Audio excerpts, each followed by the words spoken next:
Bom, deixa eu conhecer vocês então, né, para a gente se afinar. Eu primeiro vou me apresentar. O Enio já fez isso, mas eu sou Marcos Lacerda. Sou originalmente da capital da nossa República, do Brasil. São poucos de Brasília, quase não existem as pessoas de Brasília, mas eu sou uma dessas pessoas de lá. E vim para cá no ano 2000 fazer a minha especialidade em doenças infecciosas aqui em Manaus. E acabei me apaixonando pelas doenças e por uma outra residente que começava o curso no ano de 2000. Em função disso, nos casamos, tivemos 2 filhos, eu consegui o meu green card, então, no ano de 2002, quando eu me casei com ela. E estou aqui desde então, como disse o Enio, trabalhando com malária, mais especialmente, mas me dedicando a outras doenças tropicais, cada vez mais agora. Mas eu queria conhecer vocês. Quem são vocês, então? De onde vocês vêm? Nós somos da Unip. Da Unip. Isso, nós fizemos uma pesquisa, nossa amiga ali, e conseguimos encontrar, né? Entrei em contato e falei para todos, como eu digo, né? Um ajudando o outro sempre é bom, né? De vários cursos da Unip ou de um curso em especial? Isso é um curso, serviço social. Serviço social. Perfeito. O pessoal do Musa tem várias formações. O pessoal ali de trás, várias formações. Vocês são de que área? Área biológica? Tem muito físico, né? Por causa do... Psicólogos, biólogos, engenheira, artista plástico, cientistas naturais, botânicos. Estou vendo o Paulo ali, que trabalha com malária da Fiocruz. Temos uma física aqui. Eu, pela primeira vez no ano passado, falei sobre malária no Congresso de Física. Foi um grande desafio para mim, porque os físicos têm tentado, de alguma forma, avançar um pouco mais em física na área da saúde, não é? E as doenças tropicais têm sido uma das metas, porque ainda são doenças que predominam muito aqui no Brasil. Então, o Enio me colocou o desafio de definir o que era doença tropical. Esse é um primeiro grande desafio. Esse nome ele surgiu por causa dos ingleses. Os ingleses, quando começaram a ter as suas colônias entre os trópicos, entre o trópico de Câncer e o trópico de Capricórnio, eles verificaram que entre os 2 trópicos havia doenças que eram muito raras na Europa, ou no extremo do hemisfério sul e no extremo do hemisfério norte.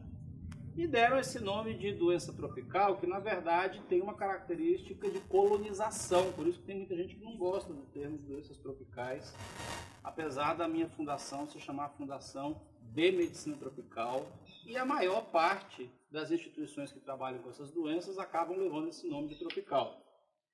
E aí o Enio perguntou assim, mas não tinha, por exemplo, malária na Inglaterra? Tinha malária na Inglaterra, tinha malária na Itália. Na verdade, o nome malária quer dizer ar ruim. Malária quer dizer um ar ruim que os italianos descobriram, porque eles viam que nas áreas pantanosas, onde o ar fedia muito, onde era muito fedorento, era onde se pegava malária.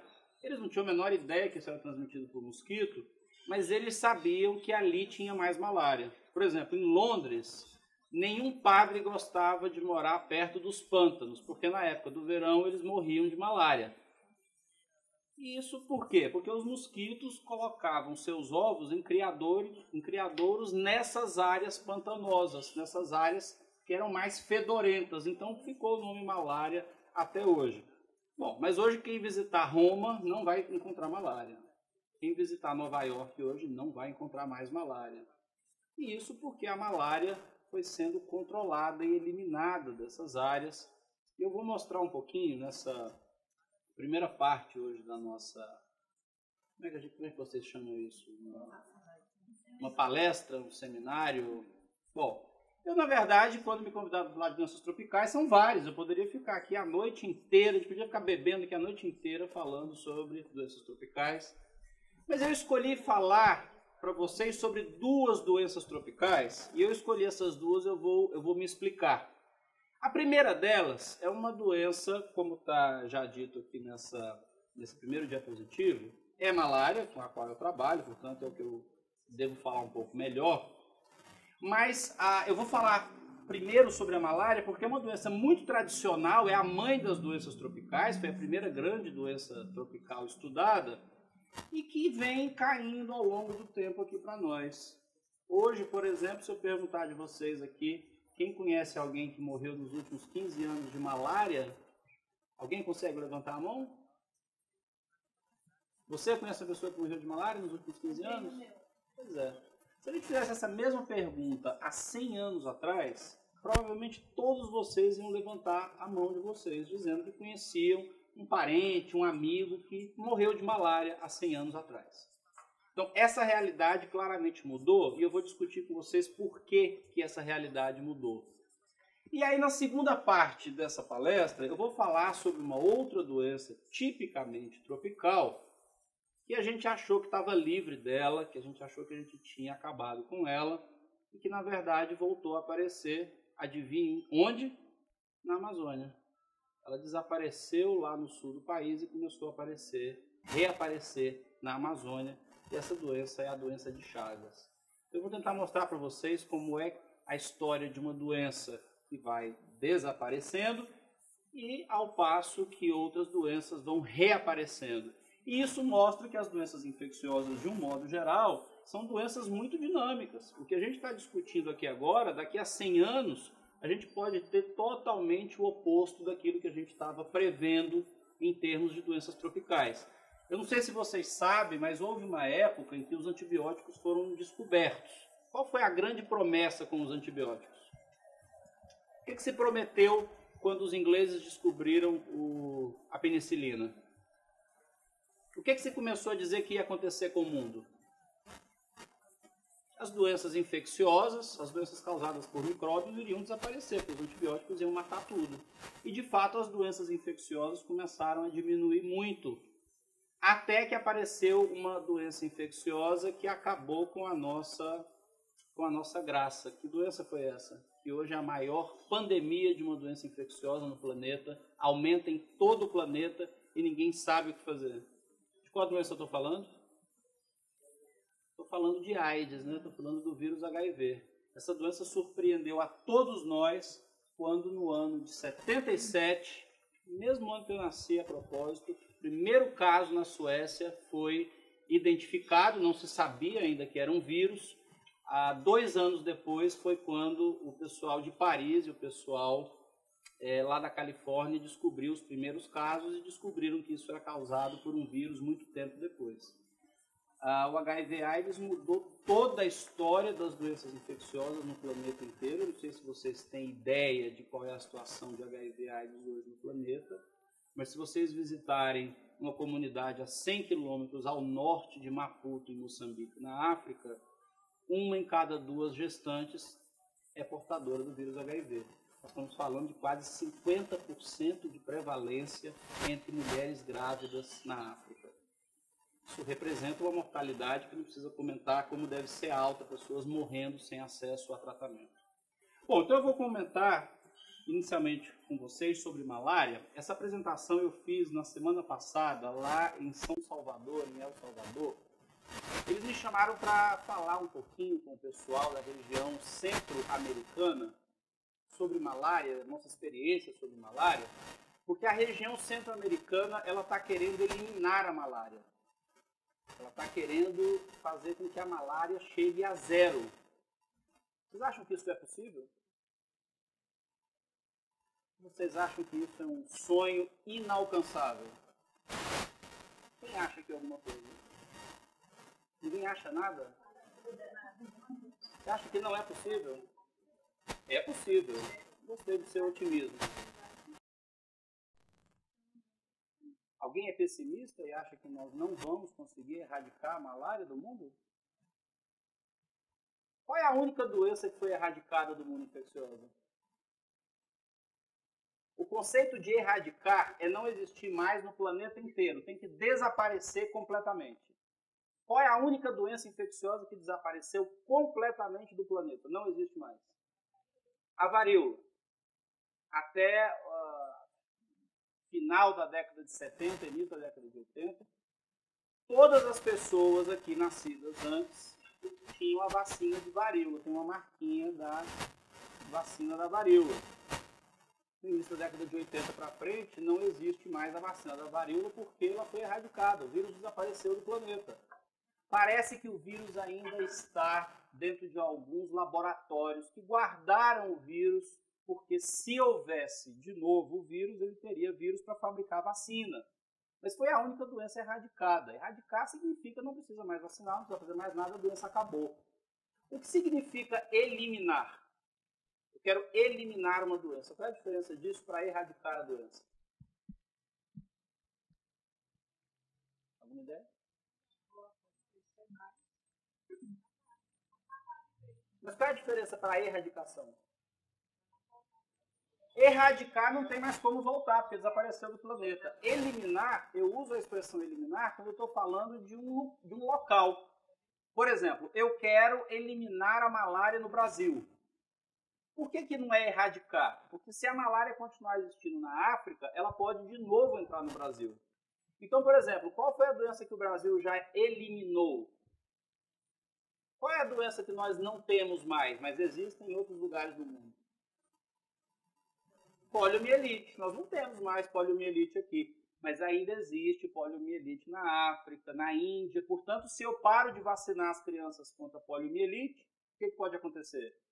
Volta a poliomielite. Então ela está eliminada, mas não está erradicada do planeta inteiro. Que outra doença a gente conseguiu eliminar? Também usando vacina. Percebam que quase tudo que a gente está falando de erradicação e eliminação tem a ver com vacina. Sarampo. Nós não temos mais sarampo no Brasil. Sarampo tem em outros países, até alguns vizinhos nossos, mas nós não temos mais sarampo. Bom, a primeira pergunta é, se você está me dizendo que o que foi eliminado e o que foi erradicado dependeu de uma vacina, será possível eliminar uma doença para a qual não tem a vacina? Esse é o nosso grande desafio. Será que nós vamos conseguir eliminar uma doença que não tem a vacina? Isso não se sabe. No caso da malária, tem uma outra pergunta. Vocês sabem como é o ciclo dessa doença? Como é que ela funciona? Como é que ela é transmitida? Essa doença é transmitida por um vetor chamado anófeles. É um vetor que existe no mundo inteiro. Vários lugares do mundo têm anófeles, não só em área tropical. Se vocês chegarem hoje perto de Nova York, vai ter um tipo de anófeles lá em Nova York, que transmitia malária há muito tempo atrás. Esse anófeles, a fêmea dele, precisa, para colocar os seus ovos, de sugar o sangue de animais de sangue quente. Não precisa ser a gente, pode ser qualquer animal de sangue quente. Mas alguns tipos de anófeles preferem o sangue humano a sangues de outros animais que têm o sangue quente. Então, se vocês pegarem a periferia de Manaus, por exemplo, se vocês pegarem ali na Zona Leste, vocês, obviamente, têm pessoas morando e estão destruindo a floresta para construir suas casas. O que acontece com os animais de sangue quente? Eles se afastam.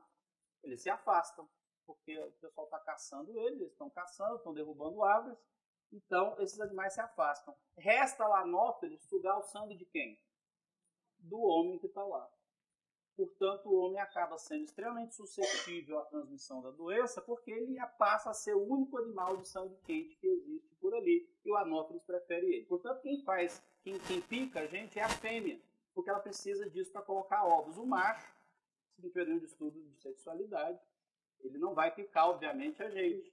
Então, se eu quiser pegar fêmeas de anófeles, o que eu tenho que fazer é colocar a minha perna aqui à noite, que é quando ela pica a gente, eu vou lá e tiro da minha perna, e é a única forma que eu tenho de coletar o vetor fêmea da malária.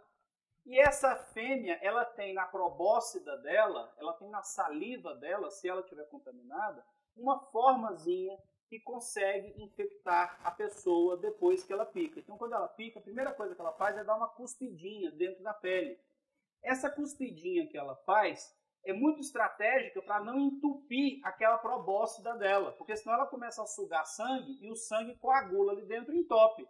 Então ela hepariniza a probóscide, deixa a probóscide como se fosse uma seringa para o sangue poder vir. Então antes de ela sugar o sangue, ela coloca essa forma dentro da pele da pessoa. Essa forma da pele, ela viaja em 40 minutos até o fígado. Depois de 2 semanas, ela sai do fígado e vai para o sangue. E quando ela vai para o sangue, ela começa a entrar nas células vermelhas e começa a produzir febre. que é o que a gente conhece, portanto, como malária.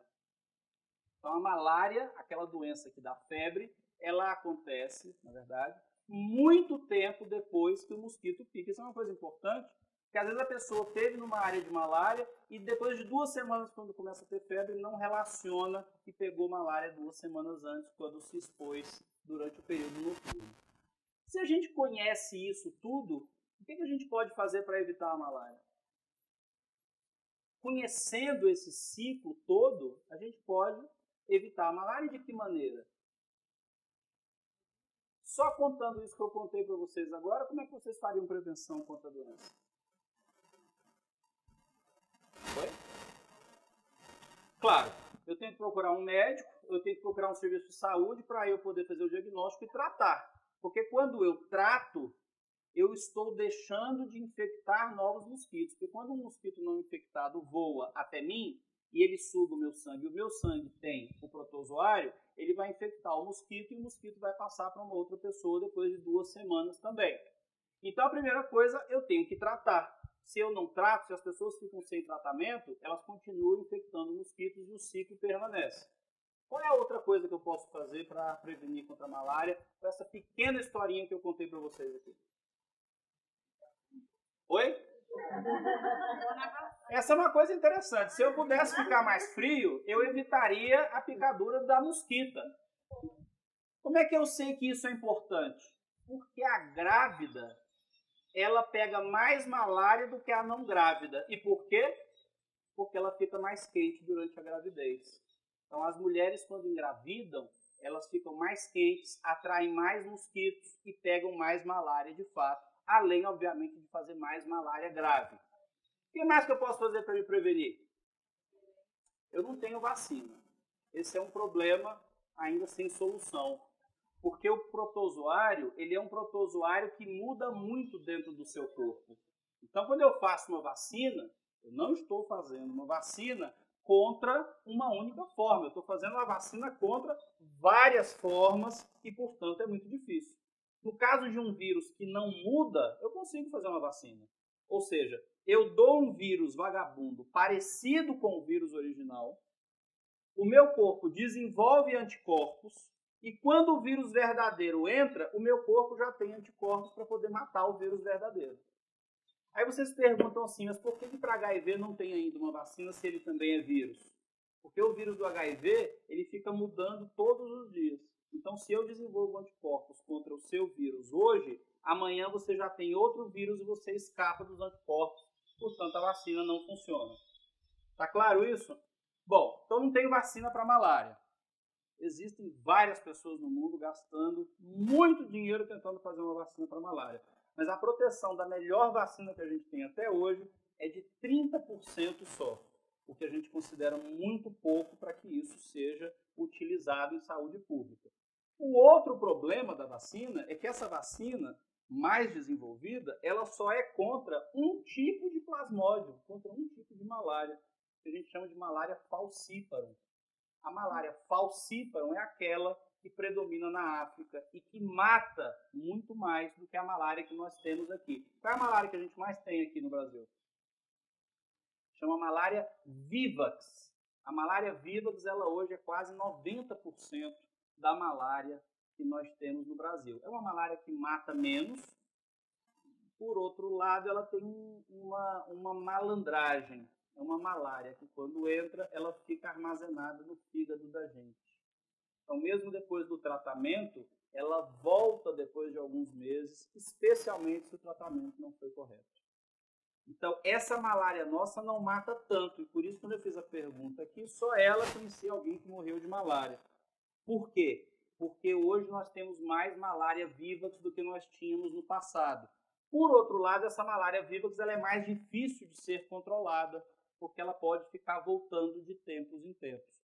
Então, às vezes, o sujeito tem malária, você trata, aí meses depois ele volta a ter malária, sem ter voltado para a área de transmissão de malária. Ele não entende porque ele está tendo malária de novo.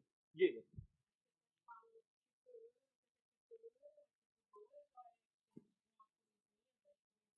Não, as cruzes, quando você faz o diagnóstico de malária, o microscopista que vai para o microscópio, ele olha o seu sangue e ele vê quantos parasitos tem ali.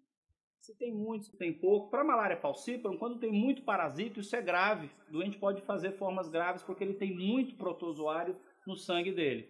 Na malária vírus, isso tem menos importância. Então, ter uma cruz, 2 cruzes, 3 cruzes, não quer dizer que está mais ou menos grave para esse tipo de malária que a gente tem aqui. Tá certo? O que mais que eu posso fazer para me prevenir com essa história que eu contei para vocês? Não tenho vacina, o tratamento é fundamental para que eu não transmita para o mosquito. O que mais que eu posso fazer?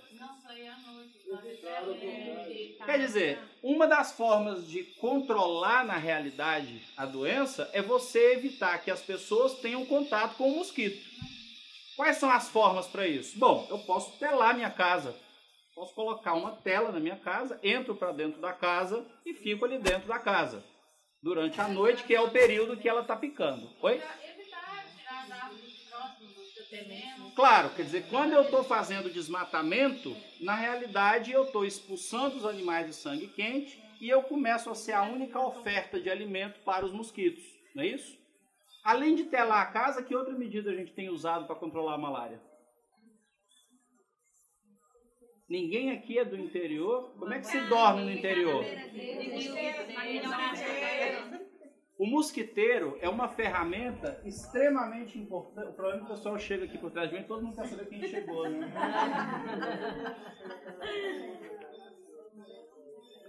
O mosquiteiro é uma ferramenta muito inteligente que foi criada há muito tempo e hoje o mosquiteiro tem ainda uma vantagem, é que ele está impregnado com veneno que mata o mosquito. Então, além de eu dormir debaixo do mosquiteiro, esse mosquiteiro está impregnado com veneno. Quando o mosquito passa as suas asas pelo mosquiteiro, ele se envenena e morre. Então eu consigo controlar a população de mosquitos dentro da casa com esse mosquiteiro. Porque a outra alternativa de veneno contra mosquito é a borrifação intradomiciliar.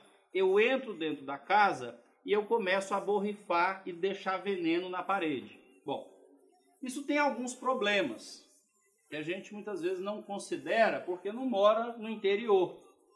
Eu não vou entrando e vou borrifando tudo, não.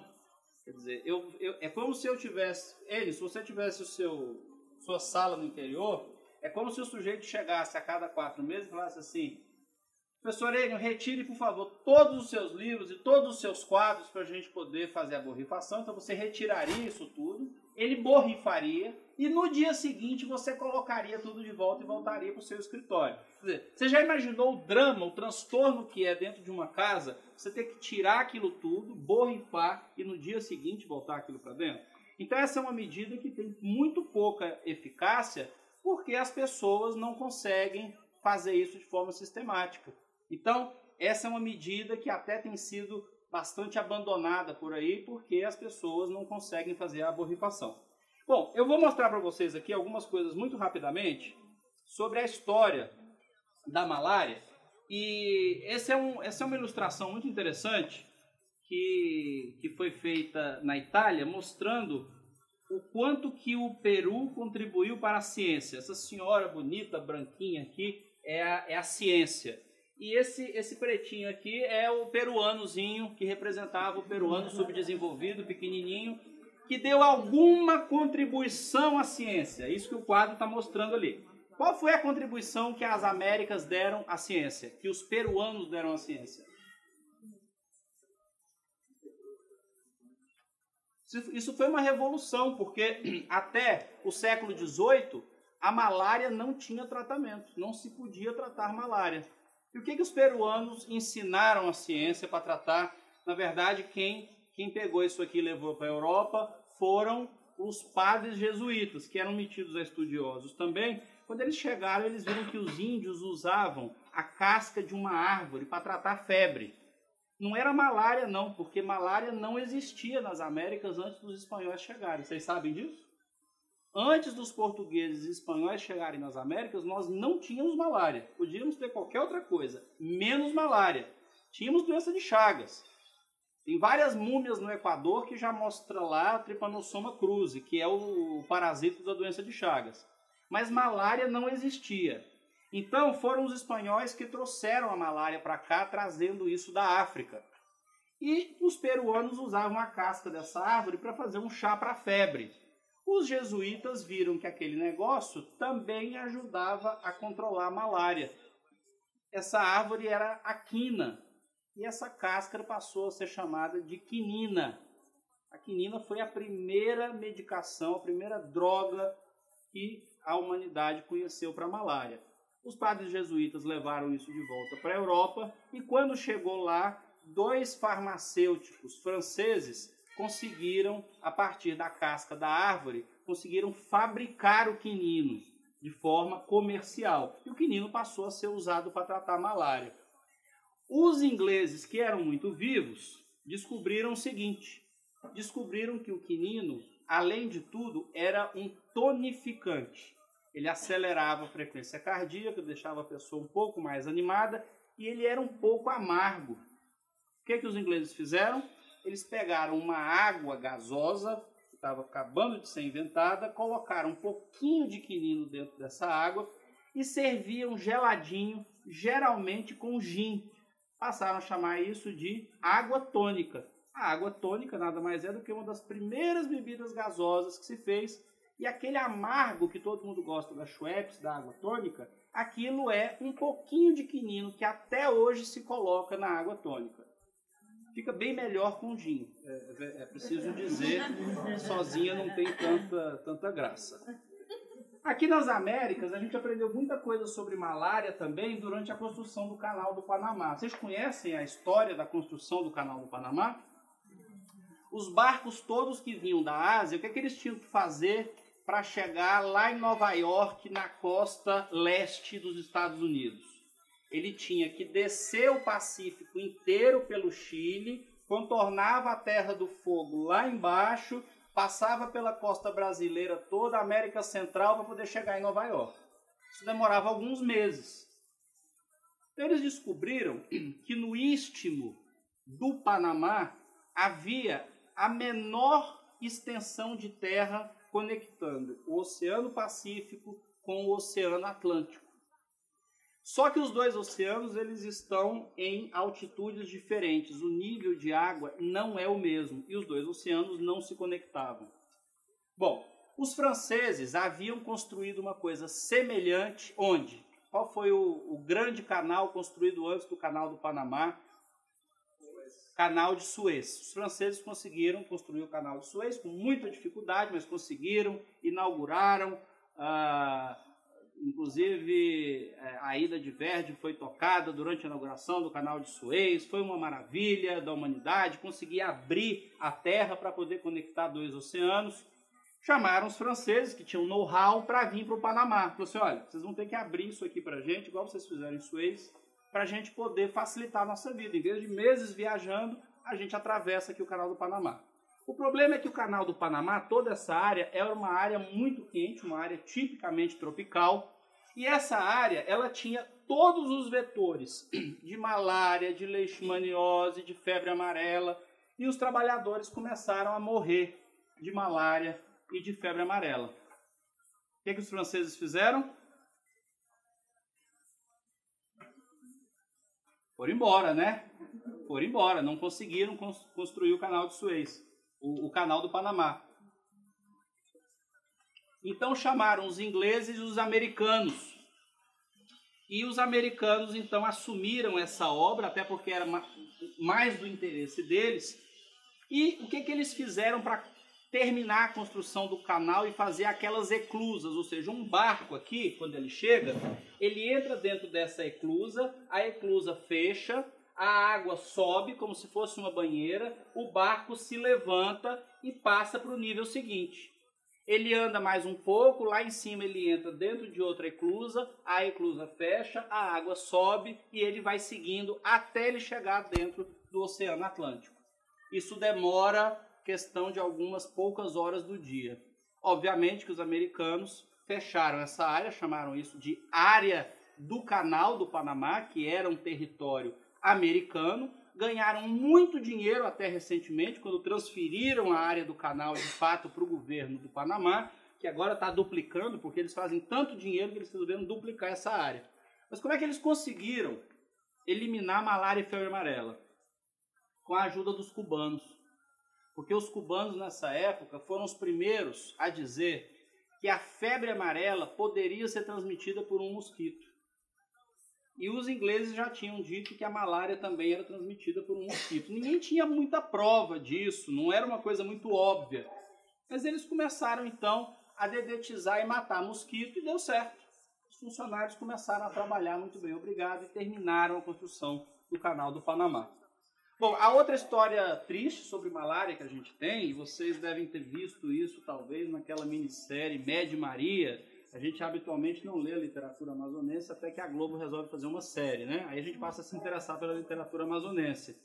E esse livro, Média Maria, ele descreve a construção da estrada de ferro Madeira-Mamoré. Vocês sabem qual é a história da estrada de ferro? Por que ela teve que ser construída?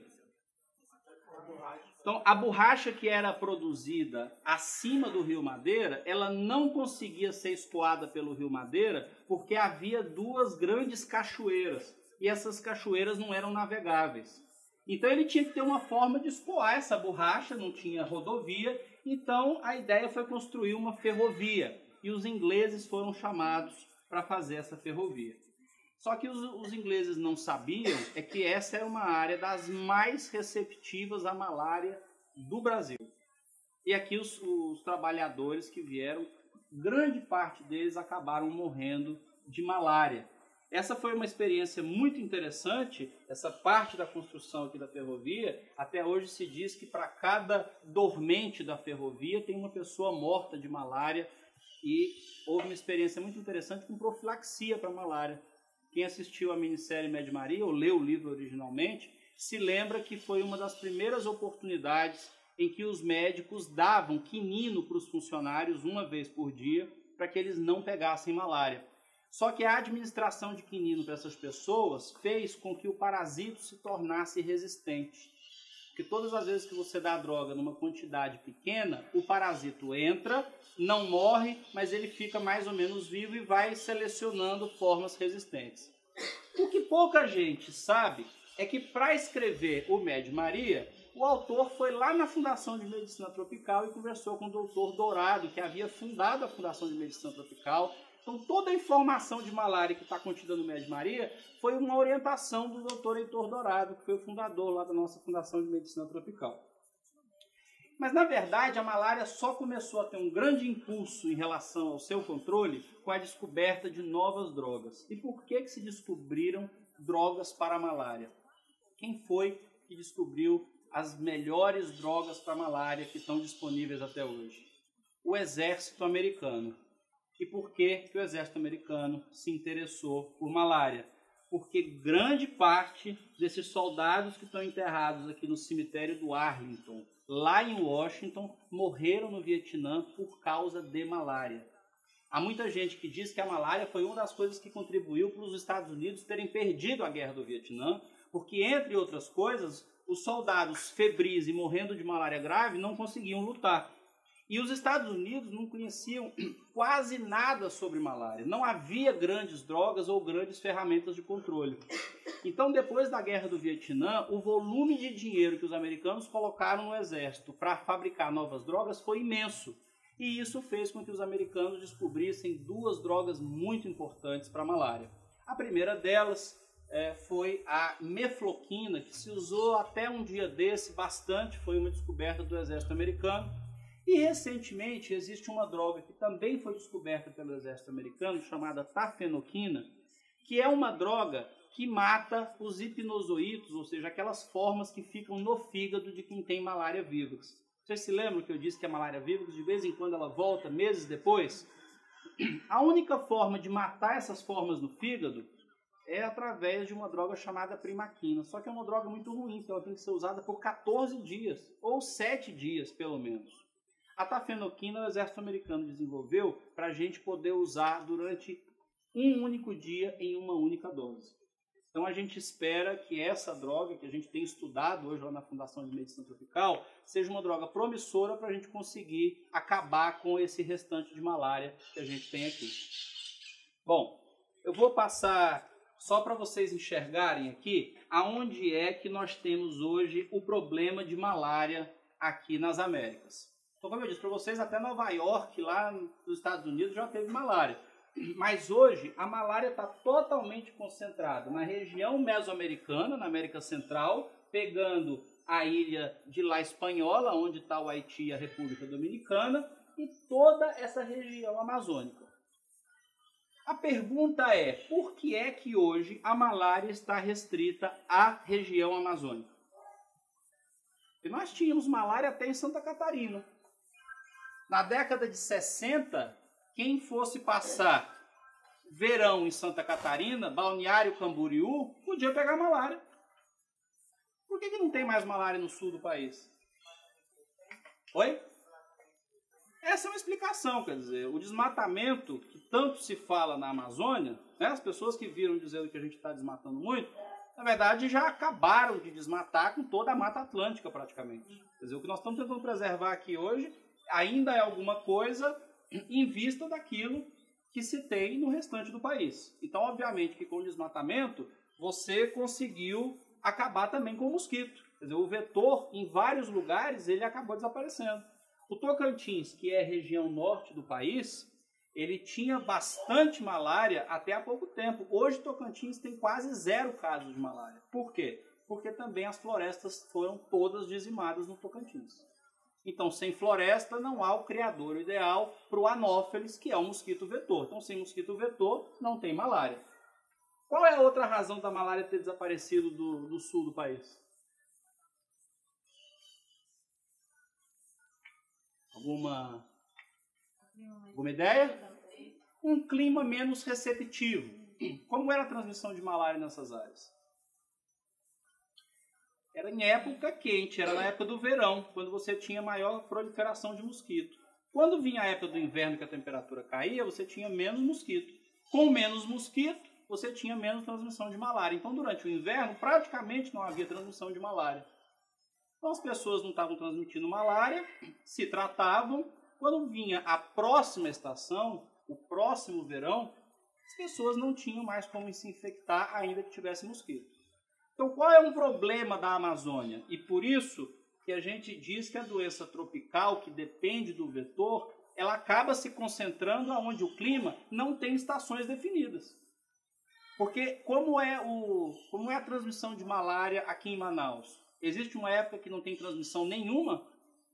Não existe. Eu tenho malária todos os dias do ano aqui na região norte, eu tenho malária. Porque o clima altera um pouco, mas nunca é suficiente para eliminar a transmissão. Então o clima, de fato, nosso não é nada favorável a que eu consiga fazer um controle efetivo como foi feito ali na região sul-sudeste.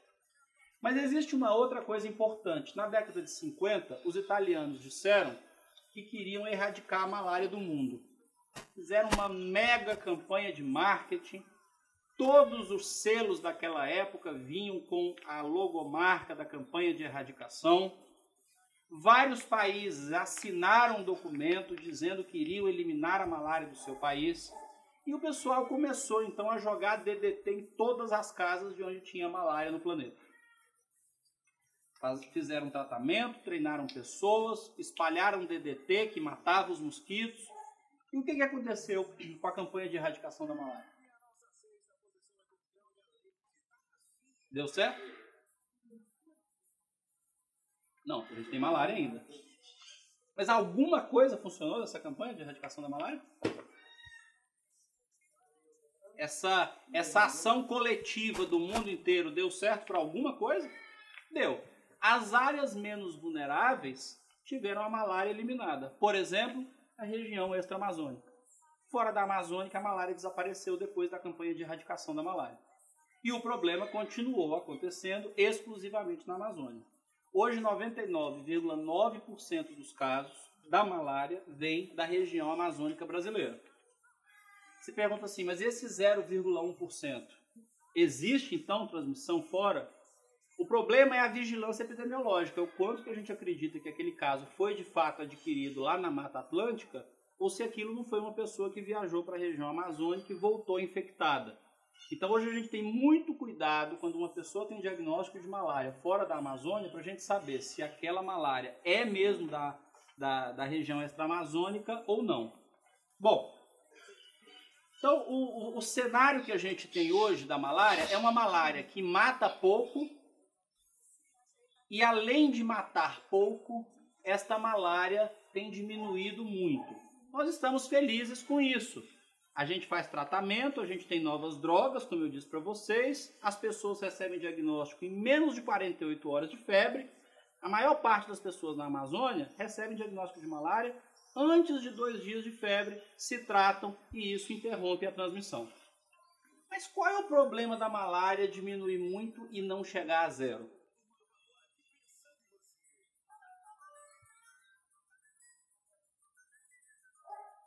Está todo mundo contente que a malária está baixa, mas ela não zerou. Qual é o perigo disso?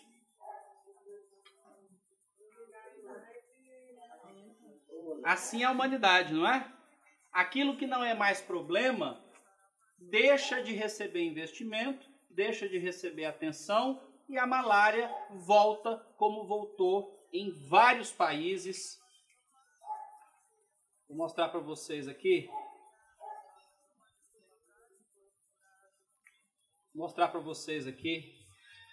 O que aconteceu em vários países do mundo. Foram feitas várias campanhas, a malária vai a quase zero, fica ali com algumas dezenas ou centenas de casos, o programa de malária se encerra. Ninguém paga mais o coordenador do programa, ninguém paga mais o microscopista, ninguém paga mais agente de endemia, todo mundo é demitido, ou vai trabalhar no dengue, ou vai trabalhar em qualquer outra coisa porque não tem mais malária. O que acontece com a malária? Ela volta. Ela voltou em quase todos os países em que a malária chegou a quase zero. E ela voltou a números exatamente iguais, ou maiores do que era antes dela ser controlada. O que nós precisamos aprender hoje não é mais como controlar. Por exemplo, se eu convencer vocês aqui deve ter o quê? Umas 30, 40 pessoas, se eu convencer vocês todos aí para o interior agora comigo e acabar com a malária, a gente acaba. Em um ano a gente acaba com a malária. Mas a gente não vai continuar lá para ver se a malária não vai voltar. Então hoje, uma das coisas mais importantes para a gente conhecer sobre malária, a melhor forma de inovar hoje, é isso que a gente está fazendo pesquisa hoje, é saber como é que a gente chega à malária zero. E como é que a gente controla os nossos portos e aeroportos para que ela continue zero. Porque se eu deixar em zero e eu deixar todo mundo ficar circulando, entrando e saindo, a malária volta. Então hoje nós não precisamos de novas drogas, nós não precisamos de novos mosquiteiros, precisamos de uma vacina, sim. Se houver uma vacina, talvez essa situação vá se alterar. Mas hoje nós precisamos descobrir como é que a gente zera e não deixa essa doença voltar. Então, a mensagem que eu queria deixar para vocês é que sobre malária, é que essa doença foi uma doença muito importante, como eu mostrei para vocês no passado. Nós aprendemos a controlar ela. Hoje nós temos menos de 200 mil casos na Amazônia inteira, o que é muito baixo, é quase igual ao que a gente tinha na década de 80, mas nós não sabemos ainda como é que a gente faz para zerar. Ainda tem uma sujeirinha de gente pegando malária, que se você deixar de se preocupar, volta a subir. Bom, e aí eu vou mostrar para vocês como é que o descuido, ou como é que a falta de vigilância faz com que uma doença tropical aparentemente controlada volte.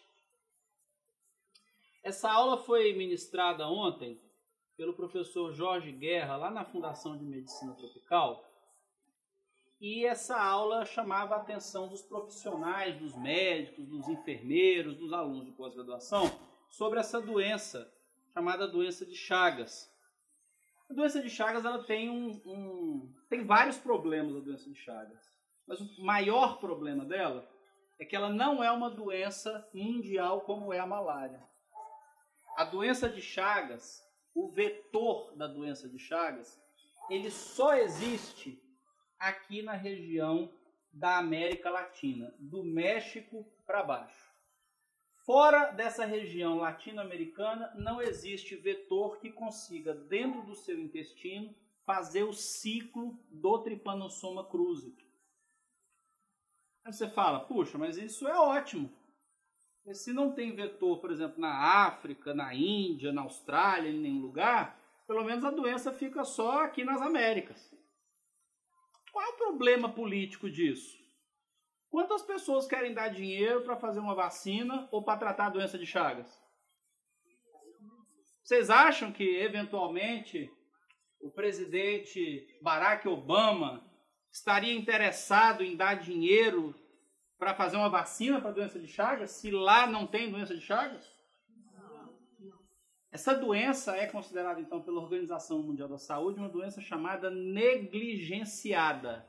Porque ninguém tem interesse em estudar ela. Ninguém quer saber de novas drogas, ninguém quer saber de vacina, ninguém está interessado porque esse negócio só acontece ali em país pobre da América Latina, a gente não está interessado com isso. Esse era o discurso. Até que começou a acontecer um fenômeno muito interessante. Dizem que só brasileiro que anda pelo mundo, né? Mas não é não. Os bolivianos começaram a sair daqui e começaram a ir trabalhar aqui na Espanha. E adivinha o que os bolivianos tinham? Doença de Chagas. E adivinha o que os bolivianos começaram a fazer? Começaram a doar sangue lá na Espanha. Sabe que pobre gosta de conhecer tudo, né? Então ele chegou lá, vou ver como é que é o banco de sangue aqui na Espanha. Começaram a doar sangue. E começaram a aparecer casos de doença de Chagas aguda lá na Espanha. E as bolivianas começaram a ficar grávidas lá para conseguir o passaporte europeu da Comunidade Europeia. E começaram a casar, ficar grávida e as crianças começaram a nascer com doença de Chagas congênita. Aí os espanhóis falaram assim, puxa vida, esse negócio agora tá grave, né? Chegou aqui pra gente. Hoje, portanto, a comunidade europeia, especialmente a Espanha, já coloca uma boa parte dos seus recursos para se fazer pesquisa com doença de Chagas. Porque passou a ser um problema agora na Espanha, não é mais um problema da América Latina, é um problema também do país desenvolvido. Bom, essa doença, ela é uma doença um pouco diferente da malária. A malária é uma coisa muito aguda. Você tem febre, diagnostica, faz a gota espessa, trata e está curado. Existem boas drogas, a malária está mais ou menos bem, por isso que a gente controlou.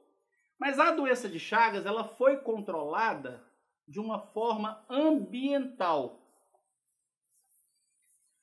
A doença de Chagas, ela é transmitida pelas fezes do barbeiro.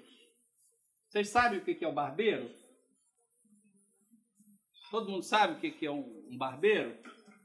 Um bichinho assim, desse tamanho, pode ser pequenininho assim. E esse bichinho é um bichinho, parece uma baratinha, na verdade. E essa baratinha, ela faz o seguinte, ela também precisa de se alimentar de animais de sangue quente. Ela também faz isso à noite, como o anófeles para a malária.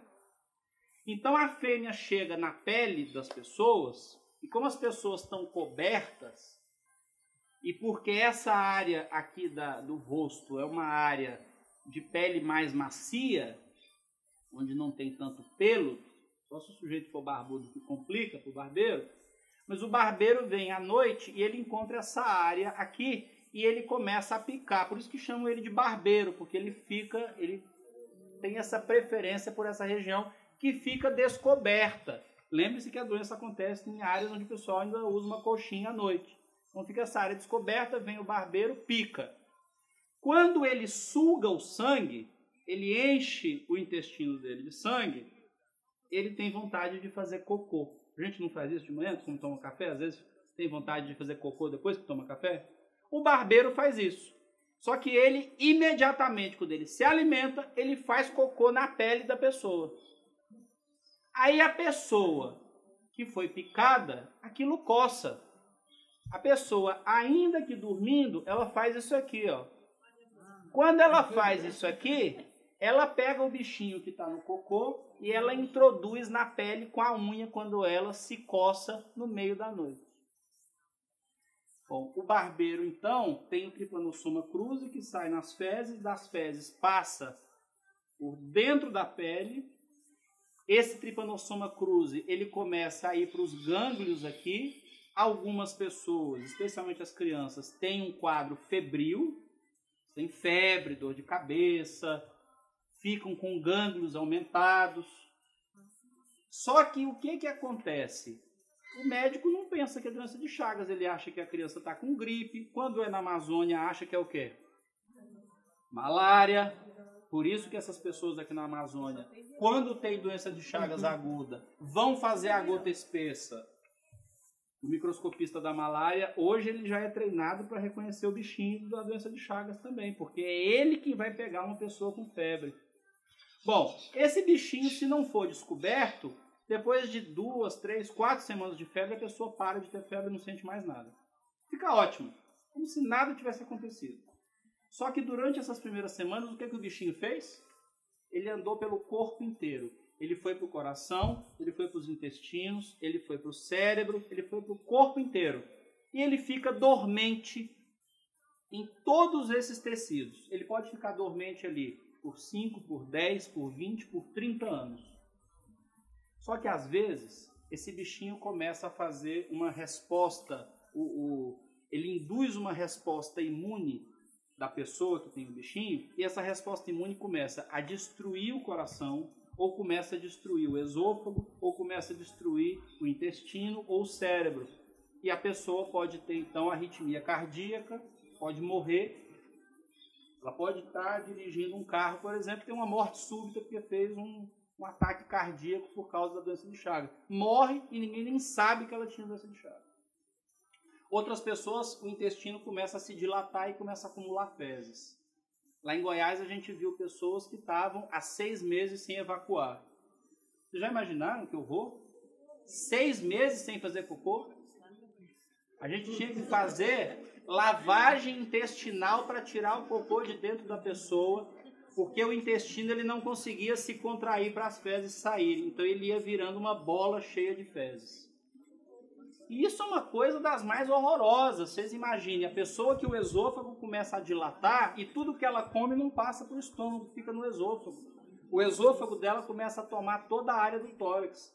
Ela vai comer, fica engasgada porque a comida fica toda retida aqui. Porque o bichinho da doença de Chagas, ele vai para a mucosa do esôfago e do intestino e paralisa os nervos do intestino.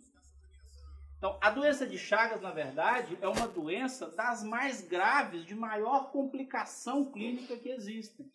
Só que como ela demora muito tempo a se manifestar, o que acontece? A gente não sabe que ela está chegando. E aí eu vou terminar, então, a minha palestra mostrando para vocês que essa doença, que a gente conseguiu controlar no restante do país, de que maneira? Também não tem vacina. Remédio também não tem. Como é que nós conseguimos controlar essa doença? Vocês sabem? Lá na Bahia, no Nordeste, em Goiás, em Minas Gerais, como é que a gente conseguiu controlar essa doença? O barbeiro, ele mora... Vou mostrar para vocês aqui onde é que o barbeiro gosta de morar. O barbeiro gosta disso aqui. Isso aqui é uma foto de 1907 do Carlos Chagas. Chamaram o Carlos Chagas lá no interior, no norte de Minas Gerais, porque disseram que estava tendo uma epidemia de malária. E o Carlos Chagas gostava mesmo era de malária, ele era um estudioso de malária. Viajou para lá, começou a colher gota espessa de todo mundo. Quando ele olhou no microscópio, ele falou assim, mas isso aqui não é malária, não. Tem um bicho aqui nadando no meio da lâmina, um bicho esquisito aqui, que tem um flagelo e que anda torto. Aí ele levou para a Fiocruz no Rio de Janeiro, mostrou para o Oswaldo Cruz, que era o professor dele, falou assim, olha, esse negócio aqui é diferente, a gente não conhece esse negócio. Aí ele começou a voltar lá para La Sance, em Minas Gerais, e começou a caracterizar o pessoal. E foi a única pessoa até hoje na história da humanidade que descobriu uma doença do início ao fim. Ele descobriu quem era o vetor, que era o barbeiro, ele descobriu o Trypanosoma cruzi, ele descreveu a doença toda e ainda descreveu como é que tratava. Foi a única pessoa na história da humanidade que conseguiu descrever tudo sobre uma doença. Está no Guinness. Quem quiser abrir depois lá no Google, no Guinness, vai ver lá o nome dele. E só não ganhou o prêmio Nobel. Foi o principal candidato a prêmio Nobel brasileiro. Sabe por causa de quem? Como sempre, por causa dos argentinos. Os argentinos começaram a fazer fofoca dizendo que os argentinos também tinham descoberto um monte de coisa de doença de Chagas e que o Carlos Chagas não estava certo. E aí essa fofoca, sabe como é a fofoca? A fofoca chegou lá na Suécia e o prêmio Nobel não foi para ele, mas era um dos principais nomes, deveria ter sido o nosso prêmio Nobel, porque era um dos melhores pesquisadores trabalhando com doenças tropicais e descobriu essa doença. Então, só para mostrar para vocês aqui, essa é uma foto dele. As casas eram feitas com barro, e lá eles chamam de adobe. Alguém já fez adobe? Sabe como é que é adobe? Eu fazia quando era criança, que minha família era do interior de Minas, e a gente gostava de fazer adobe. Quando a vaca passa no pasto cagando, a gente pega aquela bosta verdinha, fresca, e junta com terra. E aquilo faz cimento. Então você pega a bosta fresca com terra, põe um pouquinho de água e você vai passando com a mão nas paredes da casa. Aí você sai, fica uns 2 dias porque o cheiro é muito forte, depois ela seca e aquilo fica como se fosse cimento. É o cimento que se usava no Brasil inteiro. Só que com o tempo, o que vai acontecendo com o adobe? Ele vai caindo, ele vai descascando. Então, a cada ano você tem que pegar mais bosta de vaca e de novo dar uma cimentada. Só que se a pessoa não faz isso, ela vai deixando a casa com a parede cheia de buraquinho. Quem é que gosta de morar no buraquinho? O barbeiro. A Universidade de Brasília fez um estudo uma vez, chegou lá com o pessoal no interior de Goiás e deu lá, sei lá, deu R$300 para a família vender a casa dela. É só pegar merda e fazer outra, né? Então, deram um dinheiro lá para a família, me dá a sua casa que eu quero estudar a sua casa. A família se mudou, pegou o dinheiro, foi fazer outra casa do lado e eles derrubaram a casa. Sabe quantos barbeiros tinham numa casa que é menor do que esse vão dessa varanda que a gente está aqui? 5.000 barbeiros moravam dentro da casa. As crianças da região, elas gostavam de fazer uma brincadeira muito legal à noite. Elas brincavam de se jogar na parede e espocar barbeiro. Quem espocava mais barbeiro ganhava a brincadeira. De tanto barbeiro que saía da parede à noite. Então eles começaram a educar as crianças a começar a coletar barbeiro. Então eles davam umas caixinhas para as crianças para coletar barbeiro. A criança levava para a escola e ganhava mais quem mais barbeiro levasse para a escola. Só que nesse meio tempo, só para mostrar para vocês como doença tropical é uma coisa muito política. Nesse meio tempo, o presidente Figueiredo, que foi o último presidente da ditadura, alguns aqui pegaram, outros nem se lembram mais da ditadura, mas o último presidente da ditadura, o ministro da Saúde chegou com ele e falou assim: presidente, nós temos que dar um jeito de acabar com a doença de Chagas, o pessoal está morrendo, as enfermarias estão cheias de paciente, basta a gente resolver o problema dessas casas.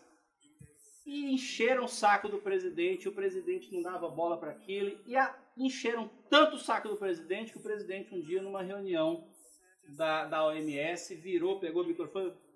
Esse presidente era um presidente muito... Como é que a gente pode descrever ele? Uma pessoa muito exótica. Pegou o microfone, rústico, que é uma boa palavra para o presidente Figueiredo. O presidente Figueiredo pegou o microfone e falou assim: tá bom, vamos acabar com esta merda. Essa frase ficou célebre, porque de fato ele conseguiu acabar com aquela merda.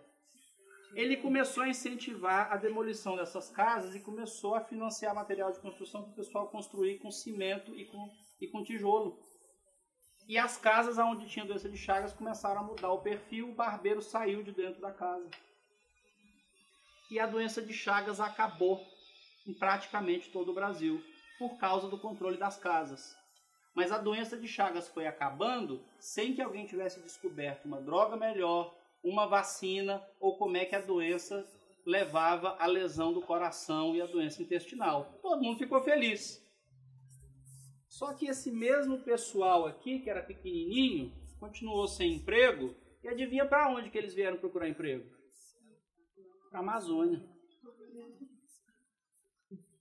E aqui na Amazônia, a gente começou a ter isso aí.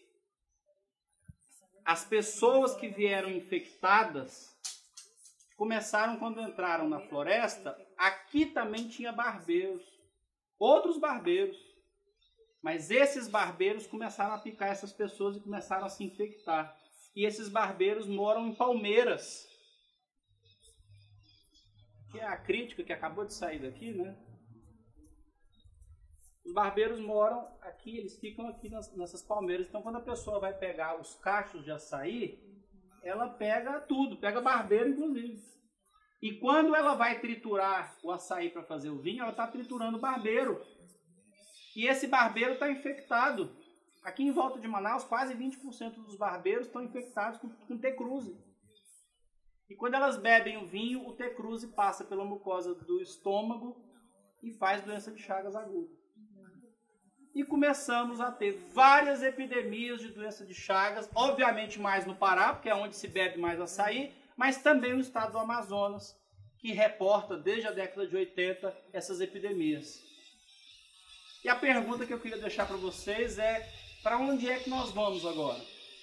Estamos quase zerando malária, mas não sabemos como zerar, estamos felizes com a malária, e estávamos felizes porque a doença de Chagas tinha acabado. Só que agora a doença de Chagas chegou aqui e ninguém sabe onde ela está. E a doença de Chagas tem outro problema. É porque o barbeiro também pica os animais no meio da floresta, que são hospedeiros intermediários. E eu nem sei quem são os animais na floresta que têm T-cruzi e que estão passando para os barbeiros. Portanto, ninguém tem a menor ideia de como é que vai controlar essa doença agora na Amazônia. E aonde tem desmatamento, os barbeiros estão se adaptando ao interior das casas. Eles já não estão mais nas palmeiras. Para conseguir alimento, eles estão entrando dentro da casa. E quando eles entram dentro da casa, eles têm uma pessoa para sugar. Então é muito possível que o que o Carlos Chagas encontrou há 100 e poucos anos atrás, no norte de Minas Gerais, a gente esteja vivenciando exatamente agora. Dizem que a gente precisa olhar para o passado para não repetir os erros da história no futuro. Nós estamos hoje numa situação onde a doença de Chagas chegou na Amazônia para ficar. Se nós não entendermos mais sobre essa doença, em 20, 30 anos, todos vocês aqui vão conhecer uma pessoa internada por insuficiência cardíaca, por cirurgia de intestino ou de esôfago, por causa dessa doença. Então, a mensagem que eu quero deixar para vocês é que a gente nunca fica confortável com essas doenças tropicais, porque elas dependem do homem, elas dependem do movimento entre as pessoas pelo planeta.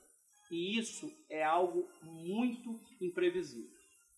Muito obrigado pela atenção de vocês.